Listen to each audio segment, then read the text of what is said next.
Halo bro, apa kabar? Ternyata gajah itu hewan yang baik hati loh. Ketika teman gajah di kelompoknya meninggal dunia, gajah juga menghormati anggota kelompoknya yang meninggal dengan menguburkannya dengan tanah atau dedaunan, dan uniknya gajah hanya butuh tidur selama 4 jam dan sambil berdiri pula. Wah, apa nggak pegel ya bro? Yuk simak videonya sampai habis ya guys. Oke, sekarang waktunya berpikir keras. Keluarga gajah dipimpin oleh seekor betina. Ya, tidak seperti kawanan hewan lain, gajah memiliki sistem matriarki di mana seekor betina tertua dan paling berpengalaman menjadi pemimpin kelompoknya. Gajah betina biasanya hidup bersama dengan anak-anak dan kerabat. Gajah adalah hewan yang sangat sosial dan memiliki struktur kelompok yang kompleks. Gajah hidup dalam kelompok-kelompok yang disebut kawanan, yang terdiri dari beberapa individu yang saling berhubungan. Kawanan gajah dipimpin oleh seekor betina tertua dan paling berpengalaman yang disebut sebagai matriark. Matriark bertanggung jawab untuk mengambil keputusan penting seperti kapan dan kemana harus berpindah, bagaimana menghadapi ancaman, dan siapa yang boleh bergabung dengan kawanan. Matriark biasanya adalah ibu, nenek, atau bibi dari anggota kawanan lainnya. Gajah betina akan tetap tinggal dalam kawanan yang sama seumur hidup mereka, sehingga mereka memiliki ikatan keluarga yang kuat dan loyal. Gajah betina juga saling membantu dalam mengasuh anak-anak mereka dengan memberikan perlindungan, pengajaran, dan perawatan. Gajah betina lain yang bukan induk tetapi ikut membantu mengasuh anak gajah disebut sebagai alomother. Alomother bisa berperan sebagai pengasuh, penghibur, atau pelindung bagi anak gajah. Sementara itu, gajah jantan memiliki pola hidup yang berbeda dengan gajah betina. Gajah jantan akan meninggalkan kawanan asalnya ketika mereka mencapai usia sekitar 12 hingga 15 tahun. Gajah jantan dewasa biasanya hidup sendiri atau bergabung dengan kawanan jantan lainnya yang lebih kecil dan kurang stabil. Gajah jantan hanya akan mencari gajah betina ketika mereka sedang dalam masa muste, yaitu kondisi di mana hormon testosteron mereka meningkat drastis dan membuat mereka lebih agresif dan aktif seksual. Gajah hanya butuh tidur selama 4 jam. Meskipun badannya besar, gajah bukanlah hewan pemalas. Gajah hanya tidur selama 4 jam dalam sehari, dan sebagian besar tidur sambil berdiri. Gajah jarang sekali tidur sambil berbaring karena posisi itu membuat mereka sulit bernapas dan rentan diserang oleh predator. Gajah bisa tidur dalam keadaan berdiri maupun berbaring, tergantung pada habitat atau tempat tinggal mereka. Gajah di penangkaran cenderung lebih banyak tidur dengan berbaring dibandingkan dengan gajah yang dilepas liarkan. Hal ini karena gajah di penangkaran merasa lebih aman dan nyaman, sementara gajah di alam liar harus waspada terhadap predator dan ancaman lainnya. Belalai gajah adalah organ tubuh yang unik dan khas dari gajah. Belalai gajah adalah perpanjangan dari bibir, atas, dan hidung gajah yang terdiri dari ribuan otot, saraf, dan pembuluh darah. Belalai gajah tidak memiliki tulang atau sendi sehingga bisa bergerak dengan bebas dan fleksibel.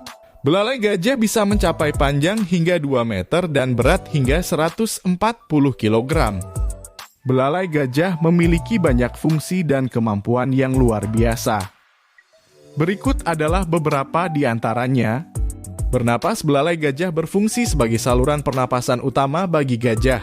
Gajah bisa bernapas melalui belalainya, baik di darat maupun di air. Gajah juga bisa menyelam dengan menempelkan ujung belalainya ke permukaan air seperti snorkel. Minum, belalai gajah berfungsi sebagai alat minum bagi gajah. Gajah bisa menghisap air sebanyak 10 liter dalam sekali hisap. Kemudian, gajah akan memasukkan air ke mulutnya dengan menekuk belalainya.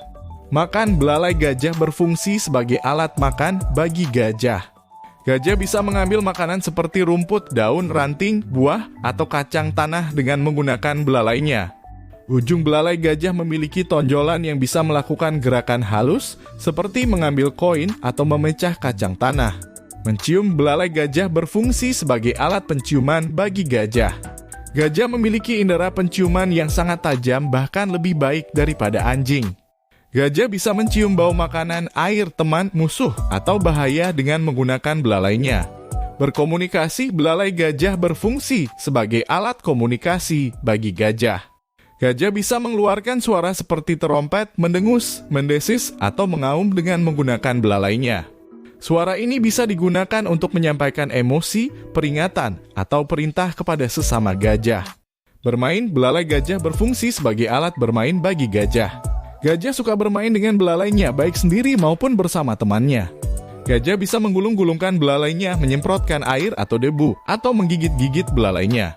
Bertarung, belalai gajah berfungsi sebagai alat bertarung bagi gajah. Gajah bisa menggunakan belalainya untuk menyerang atau membela diri dari predator atau saingan. Gajah bisa memukul, mendorong, atau melilitkan belalainya ke lawannya. Mengangkat, belalai gajah berfungsi sebagai alat mengangkat bagi gajah. Gajah bisa mengangkat benda-benda berat seperti kayu, batu, atau bahkan sesama gajah dengan menggunakan belalainya. Belalai gajah bisa mengangkat beban hingga 270 kg. Gajah memiliki ikatan sosial yang kuat. Gajah adalah hewan yang sangat perasa dan peduli dengan sesamanya. Gajah bisa merasakan emosi seperti cinta, kesedihan, marah, bahagia, dan takut. Gajah juga bisa menghibur temannya yang sedang sedih dengan mengelus-elusnya dengan belalai. Gajah juga menghormati anggota kelompoknya yang meninggal dengan menguburkannya dengan tanah atau dedaunan. Ikatan sosial gajah terbentuk dalam kelompok-kelompok yang disebut kawanan. Kawanan gajah biasanya terdiri dari beberapa individu yang saling berhubungan seperti ibu, anak, saudara, dan kerabat. Kawanan gajah dipimpin oleh seekor betina tertua dan paling berpengalaman yang disebut sebagai matriark. Matriark bertanggung jawab untuk mengambil keputusan penting seperti kapan dan kemana harus berpindah, bagaimana menghadapi ancaman, dan siapa yang boleh bergabung dengan kawanan. Ikatan sosial gajah sangat kuat dan tahan lama. Gajah betina akan tetap tinggal dalam kawanan yang sama seumur hidup mereka, sementara gajah jantan akan meninggalkan kawanan asalnya ketika mereka mencapai usia sekitar 12 hingga 15 tahun. Gajah betina saling membantu dalam mengasuh anak-anak mereka dengan memberikan perlindungan, pengajaran, dan perawatan. Gajah betina lain yang bukan induk tetapi ikut membantu mengasuh anak gajah berperan sebagai pengasuh, penghibur, atau pelindung bagi anak gajah. Ikatan sosial gajah juga bermanfaat bagi kesehatan dan kesejahteraan mereka. Penelitian menunjukkan bahwa gajah yang memiliki ikatan sosial yang baik cenderung lebih sehat, lebih bahagia, dan lebih panjang umur daripada gajah yang terisolasi atau terpisah dari kelompoknya. Ikatan sosial gajah juga membantu mereka mengatasi stres dan trauma yang disebabkan oleh kehilangan anggota kelompoknya atau oleh konflik dengan manusia atau hewan lain. Gajah bisa menyebarkan biji-bijian tanaman yang mereka makan melalui kotoran mereka.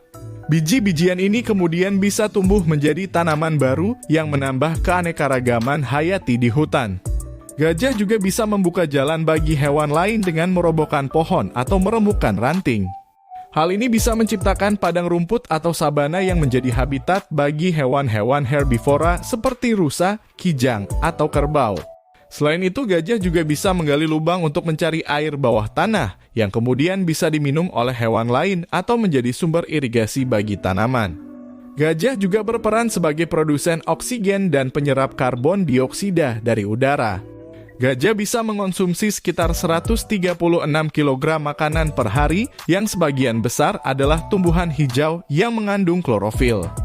Klorofil adalah zat yang bisa mengubah karbon dioksida menjadi oksigen melalui proses fotosintesis. Dengan demikian, gajah bisa membantu mengurangi polusi udara dan pemanasan global. Itulah beberapa fakta unik tentang gajah yang mungkin belum Anda ketahui. Semoga video ini bermanfaat dan menambah wawasan Anda tentang dunia hewan. Jangan lupa untuk like, komen, dan subscribe channel kami. Sampai jumpa di video berikutnya.